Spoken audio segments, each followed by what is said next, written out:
धर्मनगरी कुरुक्षेत्र के सेक्टर 8 में रहने वाली एक मां शशि बाला यूक्रेन में फंसे अपने बेटे की सुरक्षा को लेकर बेहद चिंतित है। अपने इसी बेटे की रक्षा हेतु आज से लगभग 20 साल पहले आतंकी हमले में इस मां को गोली भी लगी थी। जिस बेटे को छाती से लगाकर उग्रवादियों से महफूज रखा था, आज वही बेटा यूक्रेन में अपने माता पिता के बिना अकेला असुरक्षित है। यही चिंता माँ बाप को सताए जा रही है। इतना ही नहीं, कभी देश की रक्षा में अपनी जी जान लगाने वाले सैनिक रहे कुरुक्षेत्र के सेक्टर 8 निवासी रिटायर्ड सूबेदार रमेश और उनकी पत्नी शशि बाला यूक्रेन में फंसे अपने बेटे सत्यम से दिन में कई बार वीडियो कॉल करके न केवल वहां के हालात की अप टू डेट ले रहे हैं, बल्कि अपने बेटे का हौसला भी बढ़ा रहे हैं। साथ ही उसे अपने अन्य साथियों की हौसला अफजाई करने की प्रेरणा भी दे रहे हैं। उन्हें प्रदेश सरकार और केंद्र सरकार पर पूरा विश्वास है कि यूक्रेन में फंसे सभी भारतीय सुरक्षित और सकुशल अपने घर लौट आएंगे और जल्द ही वहां के हालात सामान्य होकर एक बार फिर से सभी भारतीय अपने लक्ष्यों को पूरा करेंगे। आज स्थानीय विधायक सुभाष सुधा ने भी यूक्रेन में फंसे सत्यम के माता पिता से उनके घर पहुंचकर मुलाकात की, बाकायदा वीडियो कॉल कर सत्यम से भी बात की और वहां भारतीय विद्यार्थियों के समक्ष आ रही समस्याओं को भी जाना और सत्यम तथा उसके माता पिता को जिला प्रशासन और सरकार द्वारा हर संभव सहायता मुहैया करवाने का आश्वासन भी दिया। बता दें, मूल रूप से गांव अमीन निवासी रिटायर्ड सूबेदार रमेश अरोड़ा ने बताया कि उनका बेटा सत्यम 3 साल पहले यूक्रेन के शहर खार्किव में एमबीबीएस की पढ़ाई करने के लिए गया था। अब उनका बेटा यूक्रेन में युद्ध के चलते अपनी जान बचाने के लिए बंकर में रह रहा है। वह लगातार अपने बेटे की हौसला अफजाई कर रहे हैं और उसे अपने अन्य साथियों की भी हौसला अफजाई करने के लिए प्रेरित कर रहे हैं। वे लगातार टीवी के सामने बैठकर ताजा अपडेट देखते रहते हैं। रमेश अरोड़ा ने बताया कि बीती 4 सितंबर को उनका बेटा 1 माह की छुट्टी बिताकर यूक्रेन गया था। अब यूक्रेन में जो हालात बने हुए हैं, उन हालातों के चलते वे चिंतित तो बहुत है, लेकिन उन्हें भगवान और सरकार पर पूरा भरोसा है कि सब ठीक ही होगा। खबरनामा हरियाणा ने भी वीडियो कॉल के माध्यम से सत्यम से बात की और वहां के हालातों के बारे में जाना। दोस्तों, जैसा कि हम सब जानते हैं कि हर अभिभावक का एक सपना होता है कि उनके बच्चे उच्च शिक्षा प्राप्त कर स्वरोजगार चुने, आत्मनिर्भर बने और देश सेवा और समाज सेवा के क्षेत्र में अपना नाम भी कमाएं और अपने देश और समाज का नाम भी रोशन करें। इसी सोच के तहत हमारे देश से असंख्य माता पिता ने अपने बच्चों को डॉक्टरी की पढ़ाई के लिए यूक्रेन में भेजा था। कुरुक्षेत्र में भी एक ऐसा परिवार है जिन्होंने अपने बच्चे को डॉक्टरी के लिए एमबीबीएस करने के लिए यूक्रेन में भेजा हुआ था। लेकिन यूक्रेन में जो अब हालात बने हैं, रूस का ने जो युद्ध किया है, उस हालात के चलते जहां बच्चे वहां फंसे हुए हैं, वहां माँ बाप भी बड़ी चिंता में है। आज हम पहुंचे एक ऐसे परिवार के पास जिनका बेटा कुरुक्षेत्र से एमबीबीएस की पढ़ाई करने के लिए यूक्रेन में गया हुआ है और पेरेंट्स को एक चिंता सता रही है कि कब बेटा सुरक्षित कुरुक्षेत्र पहुंचेगा। नमस्कार सर। नमस्कार सर, आपने बच्चे को कितना टाइम हो गया बेटे को वहाँ गए हुए यूक्रेन? जनवरी 2019 से गया हुआ है, मतलब अभी फरवरी से 4th ईयर शुरू हो जाएगा।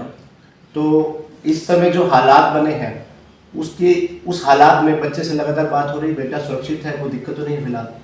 हाँ जी सर, हर आधे घंटे में बात कर रहे हैं और वीडियो कॉल ही हो रही है? वीडियो कॉल भी बीच बीच में देख रहे हैं और वो वहाँ पर मतलब मेट्रो के नीचे जो बंकर होते हैं वहाँ पर है, उनका हॉस्टल नज़दीकी है। समस्या तो बहुत है, खाने पीने का भी बहुत दिक्कत आ रही है। तो सरकार ने, हरियाणा सरकार ने जो एडवाइजरी नंबर जारी किया, केंद्र सरकार ने नंबर जारी किया, तो वहाँ आपने सारी सूचना दे दी अपने बच्चे की डिटेल? जी सर, हमने उनका पासपोर्ट और वीज़ा और जो भी पूरी डिटेल बच्चे की भेज दी है, तो जो भी नंबर दे रखा है। कोई रिप्लाई आया है कि? अभी रिप्लाई तो नहीं आया है, बट न्यूज़ में हम लगातार देख रहे हैं कि सरकार मदद कर रही है। जहाज भी गए हैं, पोलैंड के रास्ते से बच्चे आना शुरू हुए हैं और उम्मीद है हमें सरकार से पूरी कि हमारा पूरा सहयोग होगा। सर, आप जैसे खुद देश सेवा में रहे हैं जी और सेना में रहे हैं, एक लंबा आपका अनुभव रहा है। इस समय बेटा जिस हालात में फंसा हुआ है, जो संकट वहाँ आया, देश पे आया, तो इस समय आपको क्या उम्मीद लग रही है? क्योंकि आप इस माहौल से गुजर भी चुके हैं, आपने ऐसी समस्याओं को, ऐसे संघर्षों को देखा भी है। जी, मैं हर बार बच्चे को यही सुजेस्ट कर रहा हूँ कि वो और बच्चों को भी सुजेस्ट करे कि अपना कॉन्फिडेंस ना बिल्कुल भी छोड़े। किसी भी संघर्ष में अगर हम कमज़ोर पड़ जाते हैं तो हम उस संघर्ष में विजय प्राप्त नहीं कर सकते।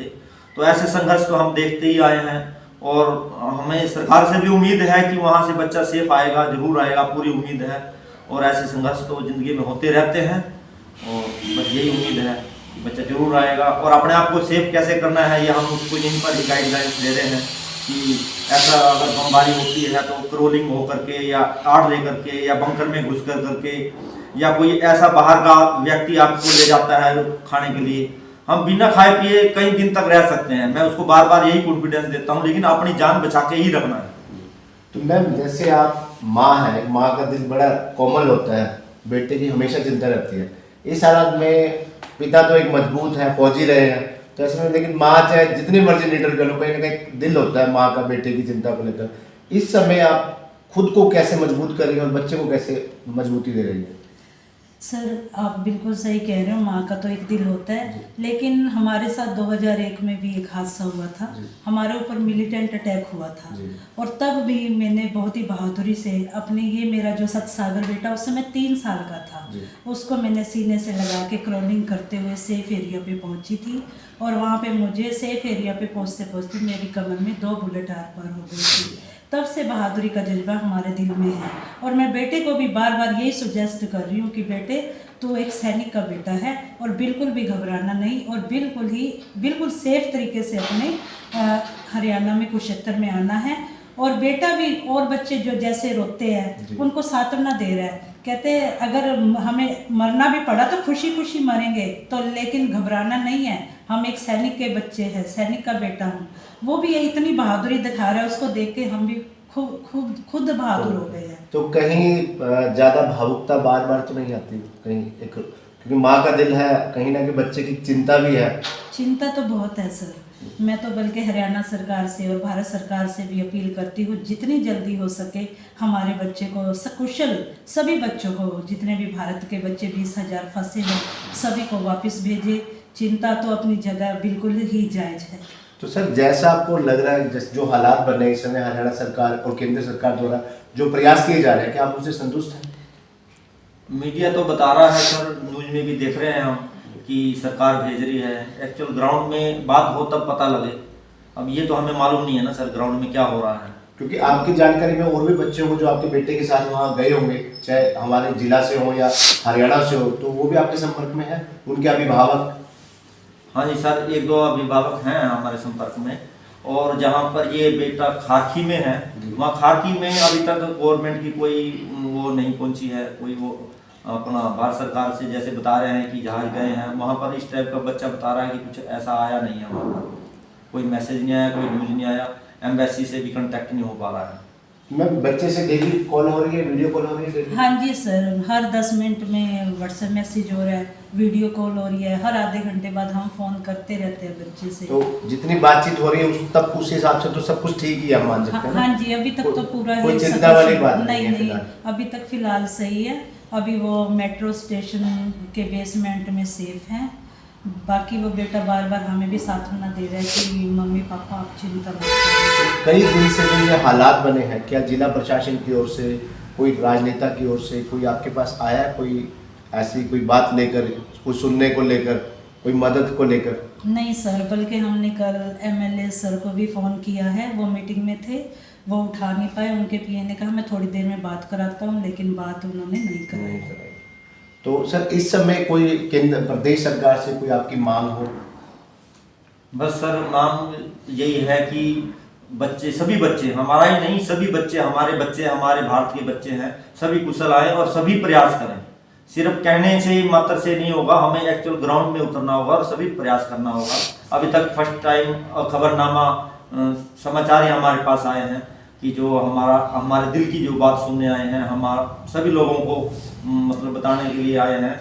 और हम आपके माध्यम से सभी बच्चों को और सभी पेरेंट्स को यही कहना चाहेंगे कि मतलब घबराने, पैनिक होने की जरूरत नहीं है। मैं समझ रहा हूँ कि ये सभी जो बच्चे हैं हमारे मातृभूमि के बच्चे हैं और सरकार पूरी कोशिश कर रही है, मीडिया तो यही बता रहा है, कर रही है। सर आपको ये नहीं लगता कि चिंता कहीं ना कहीं ये भी होगी, क्योंकि जितने लोगों ने, जितने पेरेंट्स अपने बच्चों को MBBS करने के लिए यूक्रेन भेजा है, काफ़ी पेरेंट्स ऐसे भी हैं जिन्होंने अपना पेट काट कर, लोन लेकर, अपनी जमा पूंजी को जोड़कर बच्चे को विदेश में MBBS पढ़ने के लिए भेजा है। तो जो इस समय हालात बने हैं, बच्चे की सुरक्षा के साथ साथ एक नई चिंता और भी खड़ी हो गई है कि आगे कॉलेजों की पढ़ाई कंटिन्यू कैसे होगी, कहीं उसकी पढ़ाई में रुकावट तो नहीं आएगी या कहीं खर्चे का बोझ और तो नहीं पड़ेगा। एक डबल समस्या भी तो कहीं ना कहीं एक चिंता आ गई ना। जी सर, ये बात आपने बिल्कुल सही कहा, क्योंकि यूक्रेन में एक एमबीबीएस के जो बच्चे जाते हैं वो मीडियम कैटेगरी के हमारे जैसे बच्चे जाते हैं, हमारे जैसे पीपल के बच्चे जाते हैं, क्योंकि वहाँ पर पढ़ाई सस्ती है। मैं समझता हूँ कि वहाँ एमबीबीएस सस्ता हो जाता है और कंट्रियों को अपेक्षा, इंडिया के अपेक्षा। बल्कि मैं समझता हूँ इंडिया में अगर प्राइवेट में अगर एमबीबीएस कराया जाए तो एक साल का पैकेज ही 20 लाख रुपया है शायद, मैंने सुनने में आया है। और जबकि यूक्रेन का पैकेज ही 5-6 लाख रुपए में बच्चा, मतलब नॉर्मल परिवार वहां पर पढ़ा रहे हैं। उसमें भी हमने किस तरह से अपना पेट काट करके कैसे भी, मतलब यहाँ पर जैसे कि नेट क्वालिफाइड लेते हैं वहां पर भी, और वहां पर उसका एडमिशन हुआ, कैसे कैसे हुआ। अभी उसके भविष्य के बारे में ये ठंडे दिमाग से सरकार को भी सोचना होगा कि उनके बारे में हम क्या कर सकते हैं। नमस्ते सत्यम, वहाँ हालात कैसे हैं इस समय? कोई डर तो नहीं है मन में आपके?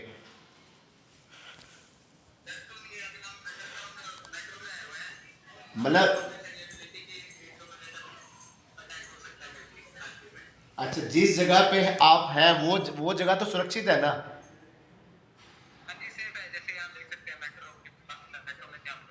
ठीक है, तो यहाँ लगभग कितने आपकी तरह और कितने इंडियन स्टूडेंट हैं? हमारी तरह मतलब हर मेट्रो स्टेशन पे स्टूडेंट्स गए हैं, मतलब जिस जगह पे आप ठहरे हुए हैं यहाँ लगभग कितने स्टूडेंट हैं? और आपकी जानकारी में कोई और स्टूडेंट ऐसा भी है जो कुरुक्षेत्र से हो, कुरुक्षेत्र जिला से हो?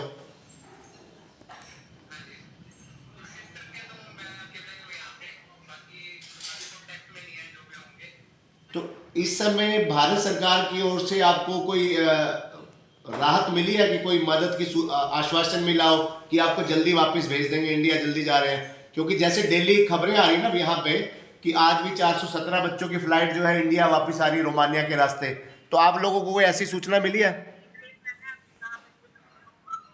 अभी तो नहीं, खैर अभी तो ऐसा हुआ था ना कि जैसे जो बच्चे बॉर्डर पे रह रहे हैं, बॉर्डर के पास के, उनको बाहर निकाला है।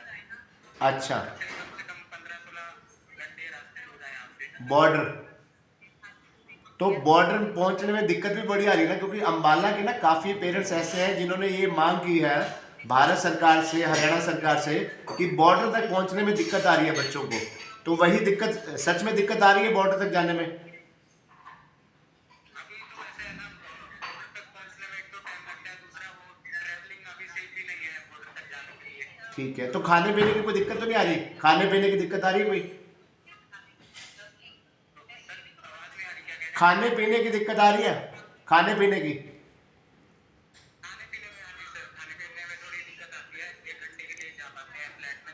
अच्छा,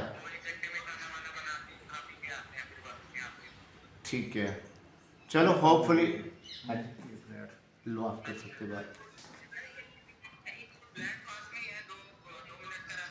हाँ, तो जब फ्लैट तक भी जाना होता है ना तो क्रॉलिंग करते जाना, नीचे होते हुए क्रॉलिंग करते जाना है, अपना सिर को छुपा कर करके, और स्पीड से जाना है, फिर वापस जैसा भी हो लेकर के आ जाया करो अपने पास।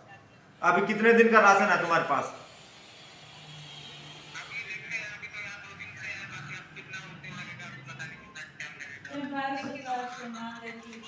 कोई भारत सरकार से, हरियाणा सरकार से कोई मांग है आप स्टूडेंट की?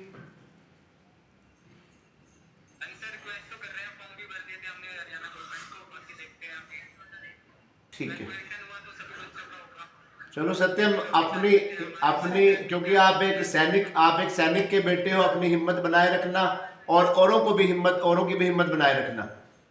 हम दुआ करते हैं कि आप जल्दी से कुशल घर वापस आओ, माँ बाप के पास वापस आओ, फिर आपकी हालात सब कुछ ठीक हो और जल्दी से जल्दी जो है आपकी पढ़ाई फिर से सुचारू हो। हमारी तो ऐसी शुभकामनाएं आपके साथ। देखिए, यूक्रेन में हमारे बहुत से बच्चे वहाँ फंसे हुए हैं, उसमें से हमारा एक बच्चा कुछ इस तरह का, मैं इनके फिर ओला जी से मिलने आया हूँ, जब उन्होंने अपने बच्चे से बात कराई है और अभी उनको बंकट में लेके गए हैं, बच्चा वहीं है, सेफ है।